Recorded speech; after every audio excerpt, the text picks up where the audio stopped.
In this movie, we're going to take our meticulously selected hummingbird and we're going to introduce it into this more cheerful background, and you'll see how gorgeous the composition looks.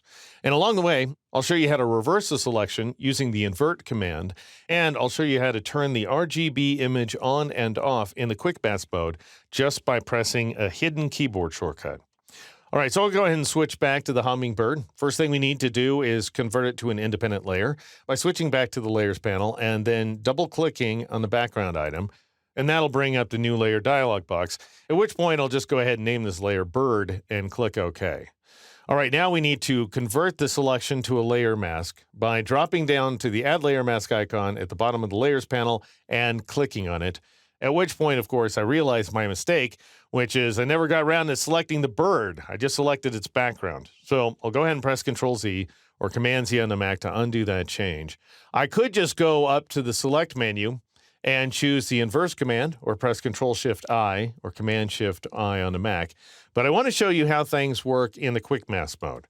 So I'll go ahead and switch over to the Quick Mask mode by clicking on this icon down here at the bottom of the toolbox, or I can press the Q key like so, at which point I see, sure enough, he is deselected because of the Rubylith overlay, and the background is selected. Now, to inverse that, all we have to do is invert the image, and here's why. I'll go ahead and switch over to the Channels panel, and you can see if I turn off the RGB image, the problem is that the bird is black, representing an area of deselection, and the background is white, which translates to selection. Now, incidentally, I can turn the RGB composite on and off when I'm working inside the Quick Mask mode just by clicking in this column of eyeballs, or I can press the tilde key. And the tilde key is the one that's in the upper left corner between the Escape and Tab keys on an American keyboard. So you press the tilde key to turn RGB back on, you press the tilde key to turn it back off.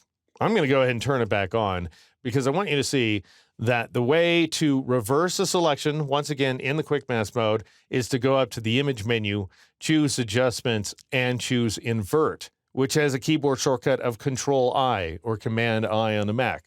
So in other words, when you're working in a mask, Control or Command-I inverts the selection. When you're working with the selection outline, it's Control-Shift-I or Command-Shift-I on the Mac for the inverse command.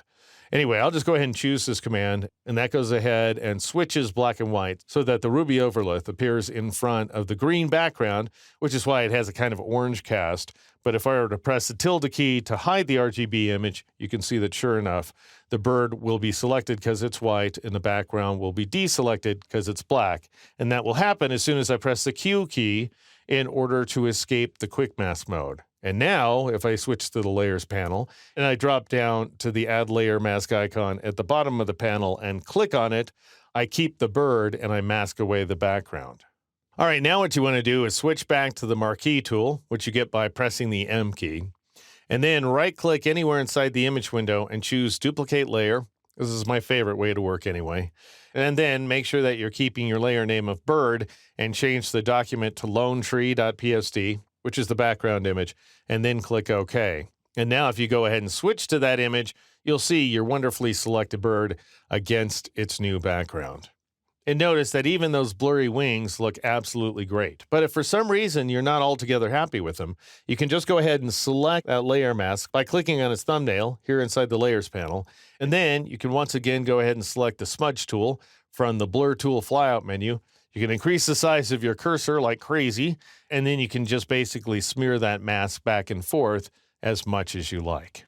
And in my case, I think I'm going to smear the top of the wing back and forth a little bit as well, and maybe even do so with a smaller cursor in order to produce that effect there. And that's how you introduce your wonderfully quick masked image into a new background, as well as how you reverse the mask using the Invert command, and either show or hide the RGB composite by pressing tilde.